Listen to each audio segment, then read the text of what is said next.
दोस्तों सीयूईटी के एग्जाम में रीडिंग कॉम्प्रिहेंशन करते हुए एक सबसे बड़ी चीज का अगर तुम ख्याल रख लोगे तो तुम्हें आंसर सही मिलने शुरू हो जाएंगे। वो चीज क्या है?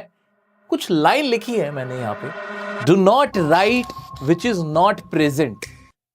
वो आंसर मत लिखो जो कि प्रेजेंट है ही नहीं उस पैसेज के अंदर, even if it seems correct, चाहे वो कितना ही सही लग रहा हो, लेकिन तुम्हें वो आंसर नहीं लिखना है, उस ऑप्शन को करेक्ट नहीं करना है जो लग बिल्कुल ठीक रहा हो, लेकिन जो पैसेज तुमने ऊपर पढ़ा उसमें उस तरह की कोई बात थी नहीं। क्योंकि most of the times confusion यहीं से क्रिएट होता है। जी हाँ, वेलकम एवरीवन, तुम्हारा भाई तुम्हारे सामने हाजिर है आज रीडिंग कॉम्प्रिहेंशन को कैसे टैकल करना है, कैसे उसमें सही करेक्ट आंसर ढूंढना है। और डियर सर की ये बात तुम्हारे बड़े काम आने वाली है, तुम्हारे भाई की ये बात तुम्हारे बड़े काम आने वाली है। और देखना फिर तुम्हें पैसेज कंफर्टेबली सॉल्व होने लग जाएगा, तुम्हें आसान लगने लगेगा, इजी लगने लग जाएगा। कुछ और स्टेप्स हैं जिनका तुम्हें ध्यान रखना है। तुम्हारे सामने ही पीवाईक्यूज के कुछ क्वेश्चंस कराऊंगा, लेकिन यह बात सबसे पहले तुम्हें घोल के पी जानी है कि भाई आंसर सही लग भी रहा है, लेकिन पैसेज में उस तरह की कोई बात थी ही नहीं, तो हमें उस आंसर को टिक नहीं करना।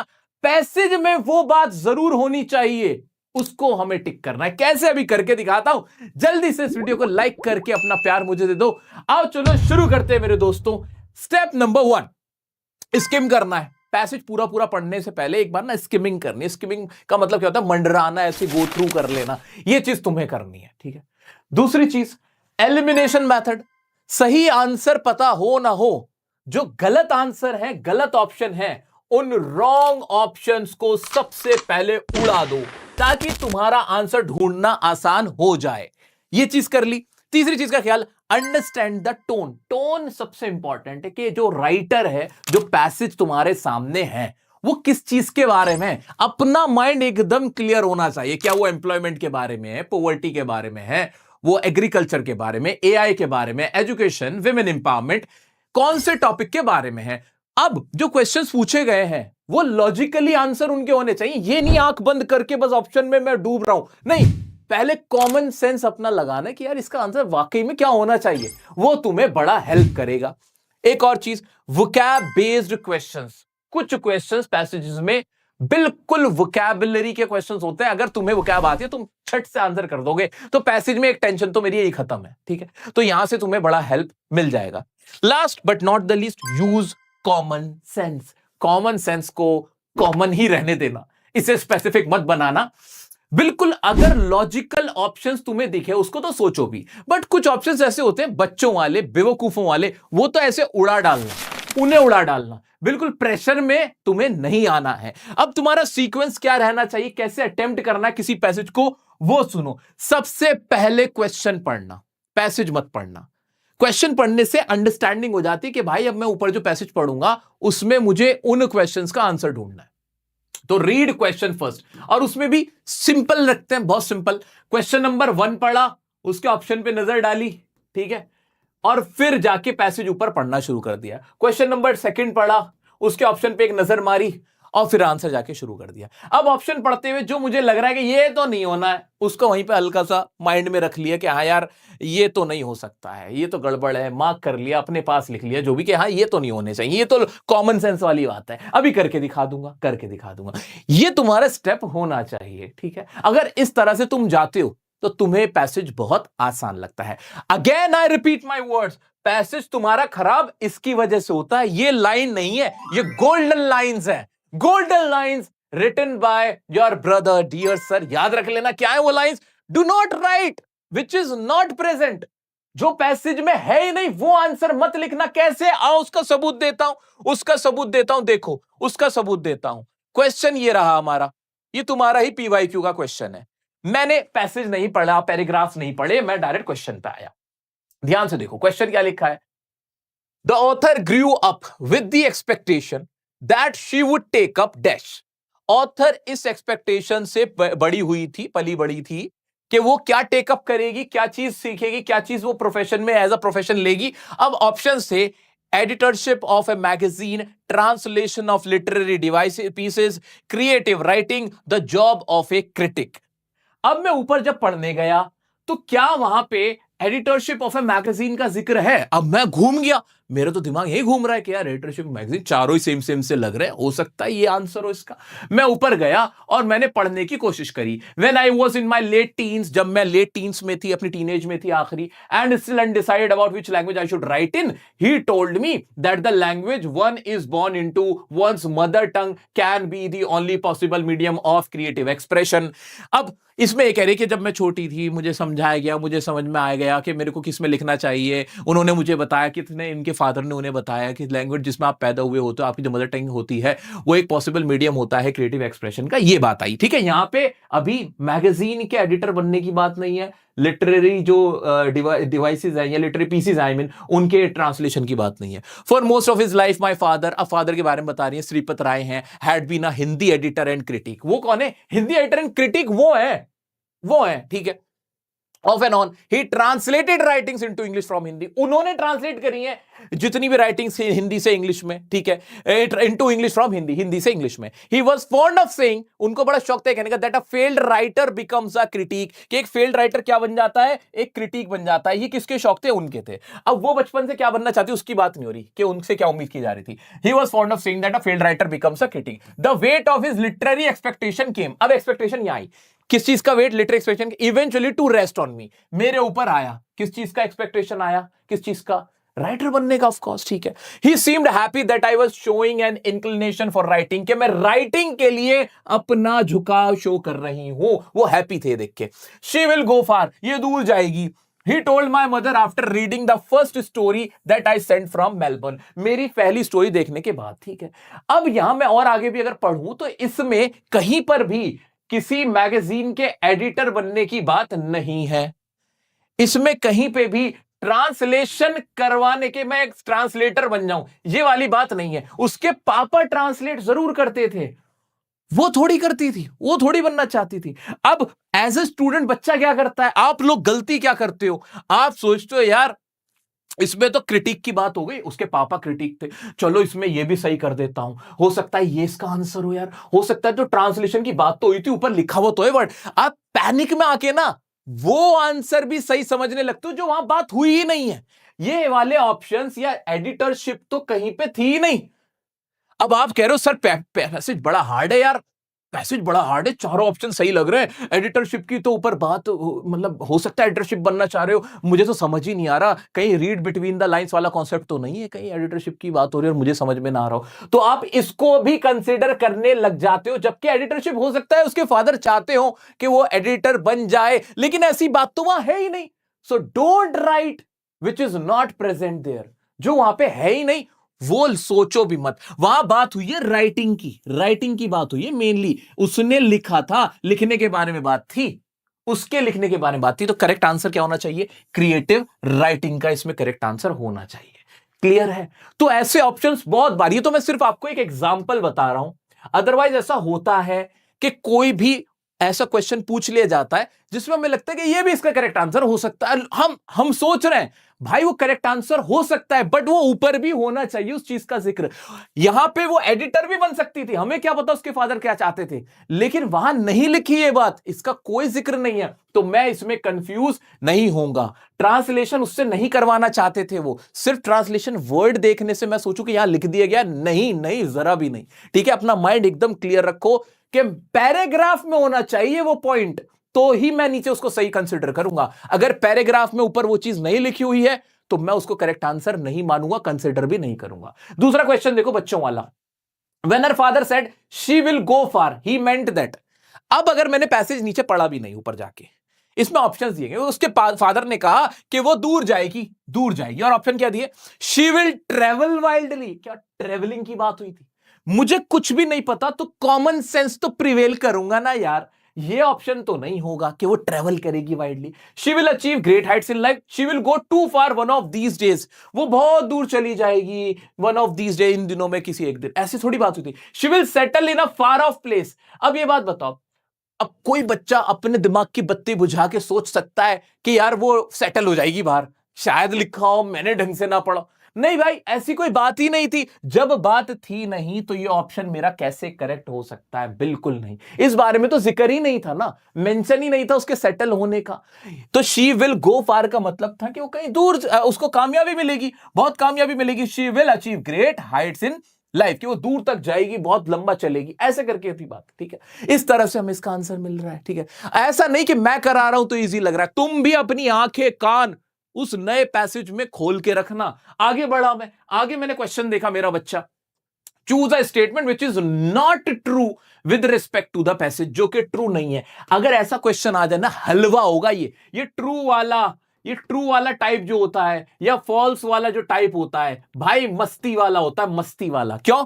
जो सबसे इलॉजिकल लगे, क्या कहा मैंने, जो सबसे लॉजिकल लगे वो फॉल्स होगा, और जब सबसे लॉजिकल लगे वो ट्रू होगा, ऑफ कोर्स। तो इस टाइप में तो सोचो कि बल्ले बल्ले हो गई तुम्हारी। क्या है? The author felt pressurize to write in Hindi because of her father. हाँ जी, अब वो प्रेशराइज फील करती है अपने फादर की वजह से। मैंने ज्यादा पढ़ा नहीं है, ऊपर जाके पढ़ा नहीं, तुमने भी नहीं पढ़ा, ठीक है, अपने फादर की वजह से हो सकता है प्रेशराइज फील करते हो, इसको मैंने ऐसे देखा। ठीक है, she felt obligated to carry on the legacy of Premchand. Premchand की, ये मेरे को समझ में आ रहा है कि पोती नवासी जो है वो है। ठीक है, सो उन्होंने क्या करा कि वो ऑब्लिगेटेड फील करती थी, उन्हें ऐसा लगता था उनकी जिम्मेदारी है कि प्रेमचंद की लेगेसी को आके ले जाए, इसकी वजह से प्रेशराइज फील कर सकती थी। हो सकता है ये भी ठीक हो, हमें तो नॉट ट्रू वाला ढूंढना है। She was in awe of the extensive reach of her grandfather's writing। भाई वो awe में थी, हैरान थी, extensive reach देख के अपनी ग्रैंडफादर की राइटिंग की। ये भी ठीक लग रहा है, लेकिन एक सी पॉइंट देखना जरा यार एक बार। Her family was chauvinistic about the English language. उसकी फैमिली बहुत ज्यादा इंग्लिश लैंग्वेज से को लेके शोविनिस्टिक थी, शोविनिज्म था उनके अंदर। अब अगर तुमने, मैं बार बार इस बात को कहता हूं कि तुम्हें आरसी अच्छा करना है तो अपनी वोकैब अच्छी करनी होगी। अगर किसी को शोविनिज्म का मीनिंग ही नहीं पता तो वो तो ये पॉइंट समझ ही नहीं पाएगा यार। इसलिए you have to put your 100% efforts in vocabulary. You have to learn as many vocab as you can. भाई जितना तुम कर सकते हो उतनी वोकैब करो। ठीक है, अब यहां पे क्या करना है, शोविनिज्म के उसके अंदर शोविनिज्म था कि बहुत ज्यादा, शोविनिज्म का मतलब होता है किसी चीज को अति ज्यादा देश प्रेम वाली जो भावना होती है। तो ये वाला पॉइंट तो लॉजिकल है, ऊपर जाके मैं कंफर्म कर लूंगा पढ़ के और मुझे समझ में आ जाएगा नहीं कि हाँ उसको प्रेशर था क्योंकि उसके फादर उससे एक्सपेक्ट करते थे, एक्सपेक्टेशन का प्रेशर था, लेगेसी लेके जानी थी अपनी, प्रेमचंद जो अपने दादाजी थे उनकी आगे, और उसके ग्रैंडफादर की राइटिंग से लोग बहुत हैरान होते। तो ये जो पॉइंट थे, तो क्या थर्ड इसका आंसर मुझे आराम से मिल गया? हाँ मिल गया सर, मिल गया। कॉमन सेंस अप्लाई किया, सिर्फ कॉमन सेंस अप्लाई किया है। ऐसे आगे बढ़ सकते हो। Premchand became too large for her to understand mainly. ये क्वेश्चन तुम्हारे माइंड को खोल के रख देगा यार, माइंड खुल जाएगा। जरा ध्यान से देखना, प्रेमचंद बहुत बड़े बन गए थे उसको समझने के लिए, मतलब वो प्रेमचंद को समझ नहीं पाती थी, इतने बड़े थे प्रेमचंद, उसके दादाजी, मतलब लिटरेचर की दुनिया में। क्यों? रीजन बताए गए। His ability to connect with people from all walks of life. उनकी एबिलिटी लोगों से समझने की, भाई ऑल वॉक्स ऑफ लाइफ की पूरी दुनिया में क्या कहते हैं, पूरी जिंदगी में वो बहुत लोगों से मिलते थे, कनेक्ट कर पाते थे। The fact that she feared him, एक फैक्ट कि उसे उनसे डर लगता था।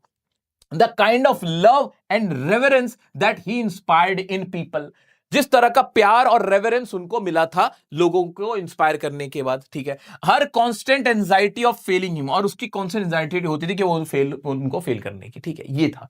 अब मैं इसका आंसर जब देखने जाऊंगा, ऊपर जाके मैं देखूंगा क्या ये फियर वाली बात है कि उसे डर लगता था, क्या ये एग्जिस्ट भी करती है? क्योंकि ये सही हो सकता है उसे अपने दादा से डर लगता हो। अगर ये बात वहां मेंशन है तो मैं इसको सही मान लूंगा कि हाँ भाई बी पॉइंट भी सही है, बी पॉइंट भी सही है। अगर ये वहां मौजूद ही नहीं है ऊपर तो मैं क्यों मारूंगा? इसके लिए मैं ऊपर जाके चेक कर लेता हूं कि क्या लिखा हुआ है ऐसा कुछ। आओ मैं ऊपर गया। My father's pronouncement on the mother tongue stayed with me when I later started writing fiction in Hindi and other. या प्रेमचंद साहब की बात इतनी नहीं हुई, प्रेमचंद साहब की यहां हुई थी, तो मैं यहां से शुरू कर रहा हूं। जरा एक बार नजर मारो, देखो बहुत कुछ तुम्हारा माइंड क्लियर हो जाएगा। देखो यहां से बात हुई प्रेमचंद साहब की। It seemed wrong for a granddaughter of Premchand even to be thinking so. Our family had a certain linguistic pride. उनकी फैमिली का सर्टेन लिंग्विस्टिक प्राइड था। आई न्यू दैट, मैं जानती थी Premchand was famous, Premchand famous है, but I had not at that time realise the extent of his popularity. उसे नहीं पता था उनकी पॉपुलैरिटी इतनी है। The fact that I was a granddaughter of Premchand, ये granddaughter है प्रेमचंद की, followed me everywhere, ये मेरे पीछे हर जगह रहा ये बात. Everyone had a story to tell about their personal engagement with his fiction, shopkeeper, long time cook in my father's Delhi house, tea vendor, etc. List was long. Practically no one who had not read something by him that had moved them. However, it was very ubiquity. Ubiquity का मतलब हर, अब ये फिर देखो vocab, वो क्या पानी चाहिए जो हर जगह प्रेजेंट हो. The reverence and love that he inspired in people, ये लाइन तो ऑप्शन में थी, यानी ये तो पक्का होगा, ये तो पक्का है भाई. हाँ, ये इस चीज की वजह से वो बहुत ज्यादा क्या कहते वो हैरान थी कि उनकी लोगों में इतना लोग इससे प्यार करते थे इतना ज्यादा. ठीक है, वो इसलिए वो प्रेमचंद को नहीं समझ पाती थी, बहुत मुश्किल था उन्हें समझना, उनकी पॉपुलैरिटी को समझना. एक तो ये हो गया something too large for me to comprehend in the early level. It also led to this that without having read him and just by being related to him I had somehow inhaled his writing. The reading happened much later. ठीक है, इसमें कहीं पे भी क्या fear वाली बात है कि वो डरती थी, उसे डर लगता था? फियर वाली बात है कि उसे अपने दादाजी से डर लगता था? नहीं है, फियर वाली बात तो है ही नहीं यहां पे. हाँ, ये वाली बात जरूर है कि हर कोई उनको समझता था, तो उनको हर कोई अंडरस्टैंड करता था, प्रेमचंद से कनेक्ट करता था, शॉपकीपर से लेके लॉन्ग टाइम कुक तक, फादर्स के दिल्ली हाउस में टी वेंडर तक, सब लोग उनसे क्या करते थे, पर्सनल एंगेजमेंट थी. हाँ, ये वाली लाइन तो लिखी हुई है. लोग उनसे रेवरेंस रखते थे, रेवरेंस थी. हाँ, ये वाली लाइन भी है, लेकिन डर वाली लाइन तो कहीं पे भी नहीं है. और ऐसा भी नहीं है कि वो उनकी उम्मीदों पे खरी नहीं उतर पाएगी, वो जो चौथा पॉइंट है वो भी नहीं है. आओ अब नीचे जाके देखते हैं. मैं नीचे गया, क्वेश्चन पे आया. यहां पे देखना जरा, यहां पे देखना हिज एबिलिटी टू कनेक्ट, ये बिल्कुल सही है. हाँ बिल्कुल, ये तो सही है. प्रेमचंद बहुत ज्यादा बड़े आदमी थे, बहुत फेमस थे, पॉपुलर थे. वो डरती थी? नहीं, डरती तो नहीं थी. Kind of love and average that is find in people, ये राइट होगा लाइन? हाँ, ये भी होगा बिल्कुल. Her constant anxiety of failing him, ऐसी कोई लाइन हमने पढ़ी है? देखो, एज अ टीचर मैं भी इसमें कंफ्यूज हो सकता हूं यार, कि ये वाली लाइन यार अच्छी सी लग रही है, her constant anxiety of feeling, but ऐसी किसी बात का ऊपर जिक्र है नहीं है. तो मैंने क्या कहा? मैंने ये तो कहा है आपसे कि जो लाइन, जो बात है ही नहीं, do not write which is not present, जो है ही नहीं वहां पे, even if it seems correct, अगर करेक्ट लगे भी, क्रॉस चेक करो कि क्या इनडायरेक्टली और डायरेक्टली वो बात है. फियर की, एंजाइटी की कोई बात है क्या? जरा सी भी नहीं. एक्सपेक्टेशन का प्रेशर हल्का फुल्का है. प्रेमचंद से फियर या प्रेमचंद का से एंजाइटी, वहां कहीं कोई ऐसा जिक्र नहीं है. तो हम यहां कंफ्यूज बिल्कुल नहीं होने वाले हैं. तुम मत होना कहीं पे भी कंफ्यूज. और यहां पे फिर करेक्ट आंसर क्या हो जाएगा भाई? एक तो सी है हमारा और एक ए है, तो ए और सी हमारा इसका करेक्ट आंसर हो जाएगा. और मैं कॉन्फिडेंस के साथ फिर आंसर कर पाऊंगा, क्योंकि मैंने क्या किया है, लॉजिकल रहा हूं, बहुत लॉजिकल रह के आंसर कर रहा हूं. चलो, ये तुम्हारा एक और था. ऐसे अब जैसे यूबिक्विटी के, देखो ये क्वेश्चन आ गया, choose the correct meaning of the word ubiquity as it appears in the passage. Direct question है, फ्री के नंबर. जो कहता है ना आरसी की प्रैक्टिस करो, मैं कहता हूं वो कैप की कर भाई, वो कैप की कर मेरी बहन. क्यों? वोकैबुलरी डायरेक्ट पूछ रहा है. बता दो क्या इसका आंसर ओमनी प्रेजेंस नहीं होना चाहिए? इसको आता होगा तो कर पाओगे, नहीं आता होगा नहीं कर पाओगे. लेकिन हाँ, एक फायदा ये हो जाता है, यूबिक्विटी जो वर्ड है पैसेज में कहां यूज हुआ है वहां जाके चेक कर लो. अगर ऐसी जगह पे फंस जाओ कि वो वर्ड तुम्हें नहीं पता है, पैसेज में जाके थोड़ा उससे सेंस निकाल के ऑप्शन में पुट करके देखो कि यार सेंस रिस्ट्रिक्टेड का है, अनवांटेड का है, ओमनी प्रेजेंस का है या ओकेजनल का है. ये आखिरी रास्ता होता है, ये आखिरी रास्ता है. बेटर है वो कैप अच्छी कवर करके रखो. ये नॉर्मल सा वर्ड था ओमनी प्रेजेंट का. ठीक है, एक और इसी के नीचे एक और है. फ्री विल के ऊपर कोई पैराग्राफ्स है, मुझे तो मतलब नहीं. मैं देख रहा हूं question number 7, fill in the blank with the correct option to complete the sentence. The author argue करता है that humans don't have free will because कि ह्यूमन फ्री विल को यूज नहीं करते, मतलब उनकी खुद की इच्छा जो होती है वो नहीं बता पाते या उसका इस्तेमाल नहीं करते फैसला लेते हुए. क्यों? आप ऑप्शंस देखो.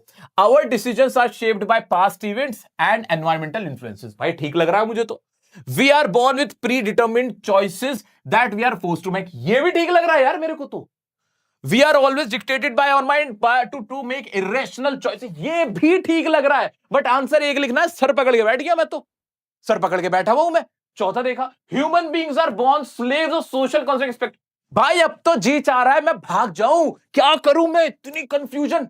चारों ऑप्शन ठीक लग रहे हैं, लेकिन नहीं, मेरे भाई ने मुझे एक बात समझाई थी, उन्होंने मुझे एक बात समझाई थी. वही बात मैं दोबारा अपने माइंड में घुमाऊंगा कि मैं वो आंसर नहीं लिखूंगा जो प्रेजेंट है ही नहीं. जो वहां पे प्रेजेंट है ही नहीं पैराग्राफ में, पैसेज में। मैं चाहे वो कितने ही सही लग रहे हो, मैं तो वो ऑप्शन देखूंगा जिसका जिक्र, जिसको मेंशन उस पैराग्राफ में ऊपर किया गया हो, या वहां वो लाइन उसके बारे में लिखी हो, वो देखूंगा। चाहे कोई कितना ही सही लगे, चारों सही लग रहे हैं, बट मुझे उन चारों में वो ऑप्शन देखना है जो पैसेज में दे रखा हो। इनमें से पैसेज में क्या रीजन बताया गया है फ्री विल का? फ्री विल के 10 रीजन हो सकते हैं कि हमारे अंदर फ्री विल नहीं है, लेकिन पैसेज में कौन से 10 रीजन बता रखे हैं? 10 थोड़ी देखने हैं मुझे, उन 10 में से कौन सा रीजन था। मैं ऊपर गया, पहली लाइन पढ़नी शुरू करी, मेरा पैसेज नहीं है, पीवाईक्यू का, सीयूटी का ये पेपर है, आ जाओ। Free will is the ability to decide, देखो मेरा बच्चा, free will is the ability to decide and act free from any influence of past event और एनवायरमेंट। के फ्री विल क्या है? एक एबिलिटी है डिसाइड करने की कि फ्री एक्ट करना है इन्फ्लुएंस से, पास्ट इवेंट के और एनवायरमेंट में से। It implies complete freedom to make our choice. Absolutely, we don't have free will, we clearly don't have free will. Our decisions and actions are never divorced from our past के, जो हमारे actions होते हैं वो past से divorce नहीं होते। तो फ्री विल का मतलब हमें समझ में आ गया, बिल्कुल समझ में आ गया कि कोई भी ऐसी फ्री विल, ऐसा एक्ट जो फ्री हो किससे? पास्ट इवेंट और एनवायरनमेंट के इन्फ्लुएंस से। ये हमें क्लियर हो गया, बिल्कुल क्लियर होगा। आगे की जो भी लाइंस हैं, ये जितने भी है कि our memories, past experiences, bias and shape और thoughts and actions in the present, वो सारी आगे के लिए हैं। मेन तो मुझे समझ में आया कि हम अपने पास्ट से दूर नहीं हो पाते, इसलिए हम फ्री विल नहीं रख पाते। तो क्या क्या इसका करेक्ट आंसर यही हो जाएगा? बिल्कुल सर। क्या इस तरह का हमें दे रखा है? हाँ जी, दे तो रखा है। आ गए हम के the author argues that human don't have free will because, क्यों नहीं है? क्योंकि our decisions are shaped by past events and environmental influences. अब मुझे बताओ, जितना हमने ऊपर पढ़ा फ्री विल के बारे में कि क्यों नहीं है फ्री विल, उसमें ये वाली बात का जिक्र है? हाँ है, बिल्कुल है। क्या इसमें ये वाली इनका जिक्र है क्या? नहीं, इनका इनका इनका नहीं है, नहीं है। ये वहां प्रेजेंट ही नहीं है फ्री विल के मामले में, इनका वहां पे कोई मेंशन ही नहीं किया हुआ है। तो मैं तो इसको मान के चलूंगा कि इसका आंसर क्या होना चाहिए? ये होना चाहिए। पहली लाइन में हमें बता दिया था कि फ्री विल क्या है, एबिलिटी है जिसमें हम इससे फ्री नहीं हो पा रहे। तो इसमें यही पूछा था कि बताओ फ्री विल क्यों नहीं है? The author argues that human don't have free will because our decisions are shaped by past events and environmental influences. ये तो रीजन था, ठीक है। अच्छा, एक क्रॉस चेक के लिए, क्योंकि तो मैं ऐसे करा, क्रॉस चेक के लिए मैं पूरा पैराग्राफ भी पढ़ूंगा ही ना, मैं एग्जाम में ऐसे थोड़ी पढ़ूंगा नहीं। हो सकता है इसका स्पेसिफिकली इनमें से कोई और सा होता। ये तो मैं तुम्हें सिर्फ एक एग्जाम्पल के तौर पे करा रहा हूं, एग्जाम्पल के तौर पे करा रहा हूं। तो हमें और श्योरिटी हो जाती कि हाँ यार, बिल्कुल इन बातों का तो जिक्र ही नहीं है। अब मैं पूरा तो नहीं पढ़ा सकता, ये वीडियो बहुत लंबी हो जाएगी, लेकिन हाँ पूरा पढ़ के देख लेंगे यार कि अच्छा इसके अलावा ये वाले रीजन कहां दे रखे हैं। ये जो 3 पॉइंट्स हैं, क्या ये पैसेज में है? अगर पैसेज में है तो क्या ये फ्री विल क्यों नहीं है, उसका रीजन है क्या? और वो आराम से मिल जाएगा, ऐसे चुटकी में मिल जाएगा। ठीक है, क्लियर हो गया, बिल्कुल क्लियर हो गया सर। और मॉक्स देख लेते हैं जरा, देखना। ये तो पीवाईक्यू था, ये मॉक था, ठीक है भाई। क्या क्वेश्चन है? ये पूरा पैसेज है, पैसेज मैं नहीं पढ़ रहा हूं, यहां पे पैसेज नहीं देख रहा हूं, डायरेक्ट क्वेश्चन पे आता हूं। 8th क्वेश्चन देखो ना इसका एक बार। Identify the activities going on in the bazaar. बाजार में क्या एक्टिविटीज हो रही थी? अब एक बाजार में क्या एक्टिविटीज हो रही होंगी? शोर शराबा हो रहा होगा, एक दूसरे धक्का मुक्की चल रही होगी, गाने बजाने हो रहे होंगे, ये तो हो रहा होगा। People walking gently giving space to others. लोग बड़े प्यार से जा रहे थे एक दूसरे को जगह देते हुए। कभी ऐसा हो सकता है? लॉजिकली तो पॉसिबल नहीं है यार, ठीक है। दूसरा, people bargaining greeting each other pushing, ये समझ में आ रहा है, हाँ बाजार में ये सब तो होता है। बेयर स्टॉल्स थे, people dressed in dull colour. Dull colour में कोई आता है क्या यार? ये बेवकूफों वाले पॉइंट है। मतलब मैंने अभी पैसेज पढ़ा भी नहीं है, ऑप्शंस देखे, मुझे कहीं ना कहीं आंसर मिल नहीं गया है कि यार इसमें क्या सही होना चाहिए। Loud sounds of preachers mix with loud speakers blaring, ये भी मुझे ठीक लगा। तो मुझे कौन सा ठीक लग रहा है? मुझे ठीक लगा एक तो पीपल बार्गेनिंग कर रहे थे, ये वाला, और एक डी वाला। बी एंड डी क्या इसका आंसर होना चाहिए? तरीके से बी एंड डी इसका आंसर होना चाहिए। इसको कंफर्म करने के लिए मैं ऊपर जाऊंगा और देखूंगा कि क्या बात हो रही थी, क्या ये वाली चीजें, और वहां मुझे आंसर मिल चुका होगा।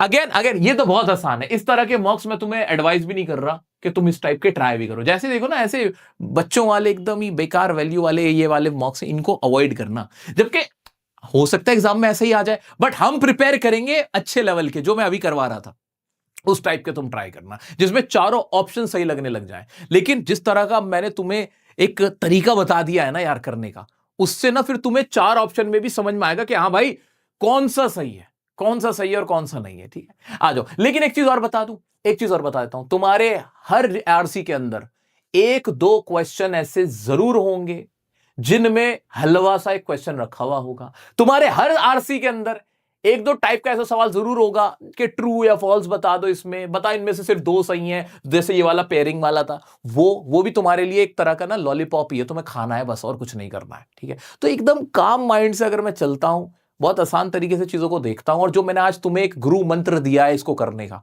वो अगर माइंड में रखते हुए अगर मैं चलता हूं, क्योंकि वही तो फंसा रहा है वो एनटीए जो तुम्हारा पेपर सेटर है, उसने ये तो फंसाया तुम्हें कि तुम्हें एक ऐसा ऑप्शन दे दिया जो ऑप्शन लग सही रहा है बट है नहीं, जो वहां मौजूद ही नहीं है, और वहां तुम्हें फंसाना चाहता है, ठीक है। वो काम तुम्हें नहीं करना है, ठीक है। ऐसे नेक्स्ट क्वेश्चन देखना जरा इसका। Raju is afraid of being spotted by the policeman because. अब मैंने तुम्हारा जो सेंस ऑफ ह्यूमर है, सेंस ऑफ ह्यूमर कह रहा हूं, तुम्हारा कॉमन सेंस है, वो इतना अच्छा कर दिया कि तुमने ऐसे ऐसे पिक कर लोगे।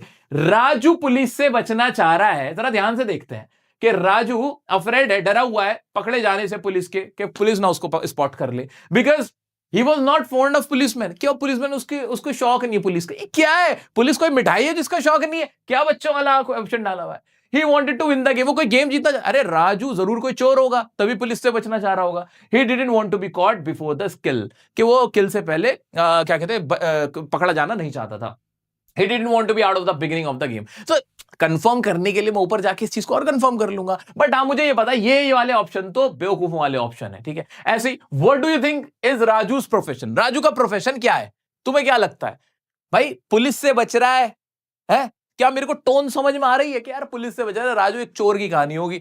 तो राजू क्या है? राजू एक गैम्बलर है। आर्टिस्ट तो नहीं हो सकता भाई, कुछ भी होगा आर्टिस्ट तो नहीं होना चाहिए। पिक पॉकेटर लग रहा है मुझे, आइडलर ऐसे ही बेकार आदमी है, या गैम्बलर और पिक पॉकेटर मुझे ज्यादा समझ में आ रहा है। ऊपर जाके मुझे इसका करेक्ट आंसर मिला हुआ होगा। मैं तो मान के चल रहा हूं कि इस लेवल का क्वेश्चन भी तुम इसको तो मानना ही मत। टफ करना, टफ पेपर करना, पीवाईक्यूज उठाओ, मॉक्स भी वो लो जो मुश्किल लग रहे हो, किसी भी एग्जाम के उठा लो। तुम्हें क्या करना है? तुम्हें तो अपना लेवल ऊपर रखना है। अब मुझे लगता है जो स्ट्रेटेजी अभी हमने लगाई है यार, ये सारे जो क्वेश्चंस हमने किए हैं, ये बहुत बढ़िया स्ट्रैटेजी है, बेस्ट स्ट्रैटेजी है तुम्हारे मॉक्स को अटेम्प्ट करने के लिए, आरसी को अटेम्प्ट करने के लिए, इनफैक्ट आरसी को करने के लिए, रीडिंग कॉम्प्रिहेंशन। और उसमें जो वोकैब वाले क्वेश्चन है जो बहुत सारे पूछ लेता है, वोकैब वाले क्वेश्चन, एनालॉजी वाले क्वेश्चन, ये एनालॉजी वगैरह ये सब क्या है? ये सब वोकैब ही तो है, और क्या है ये? और सब है क्या ये?